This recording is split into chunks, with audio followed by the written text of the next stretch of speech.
Everybody knows the midterms are gonna be tough on the Democrats, but perhaps no one is gonna have it a little bit worse than Nancy Pelosi. She's in charge of the Democrats in the House for the second time. It's a historic thing, but that's looking like it's not gonna last.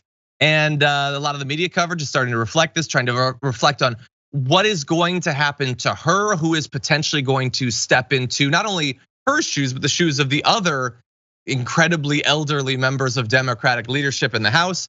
You've got the New York Times talking about her last dance and her sprint across the country to raise as much money as possible. Now, look, it's the New York Times, so while they kind of have to talk about what comes next, they're also pretty defensive towards her.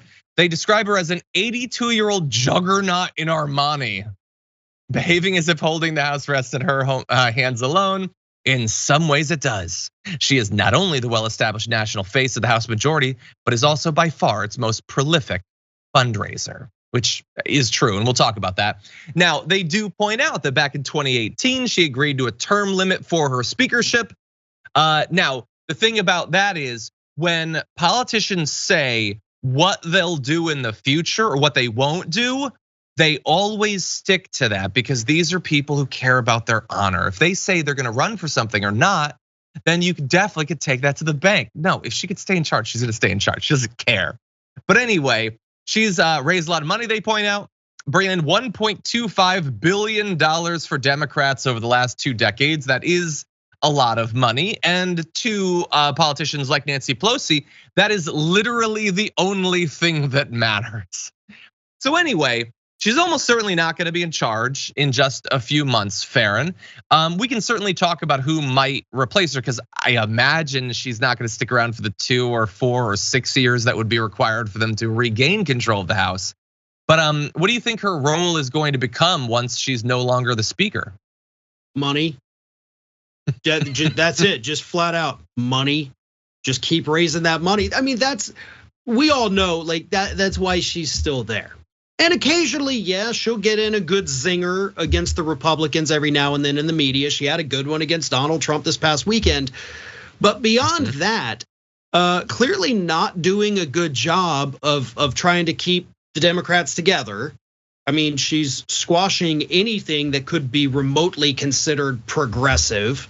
So I do think it's time for Pelosi to say, listen, thank you for everything. I can still raise money for you, but I don't have to be in that position. Now, I don't think she would ever voluntarily do that, but I do think the Democrats in the House need to start pushing it that way. Listen, thank you for your service. We appreciate everything you've done. It's been historic, but we've got to provide a better face for the Democratic Party than a bunch of octogenarians who are so out of touch with the public that they don't even like what they see. I mean, poll after poll shows people want term limits. They want age limits for Congress. The Republicans are getting younger. I mean, Matt Gaetz, Marjorie Taylor Greene, she's a little bit more up there, but she's still younger than all these leadership Democrats. Lauren Boebert, I mean, hell, Madison Cawthorn was just a child, basically. I'm sorry, compared to me, I do think so. But they're trending younger with their representatives, definitely trending younger with the people they choose to serve on the federal judgeships out there. And the Democrats need to understand we've got to look to the future, and the future is not a bunch of people pushing 90 years old. I'm sorry, I don't mean to offend anybody with that, but we need that young blood. We need the new fresh faces. And you want to talk about who could replace her? I'm gonna go ahead and cast my ballot right now for Katie Porter. I knew you were gonna say that, and I don't hate it.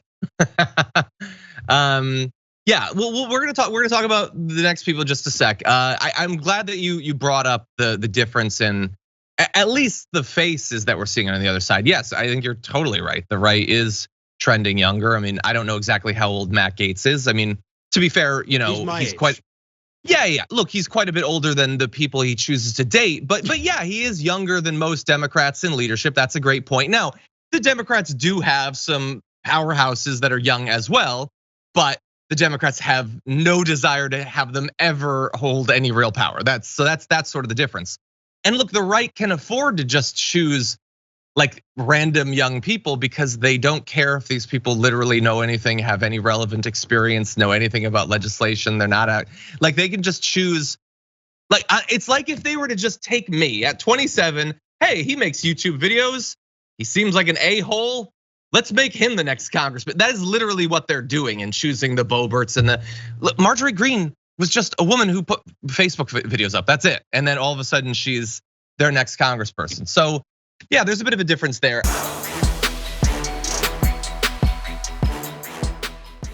Check out the Damage Report podcast each day, wherever you get your podcasts, whether Pocket Casts or Stitcher or iTunes. You can join me as I give you the news and stories you want, with a range of co-hosts and interview guests jumping in on the fun each day. Again, that's the Damage Report, wherever you get your podcasts. And if you get them at iTunes, don't forget to rate and review. Sometimes I'll read them live on the show.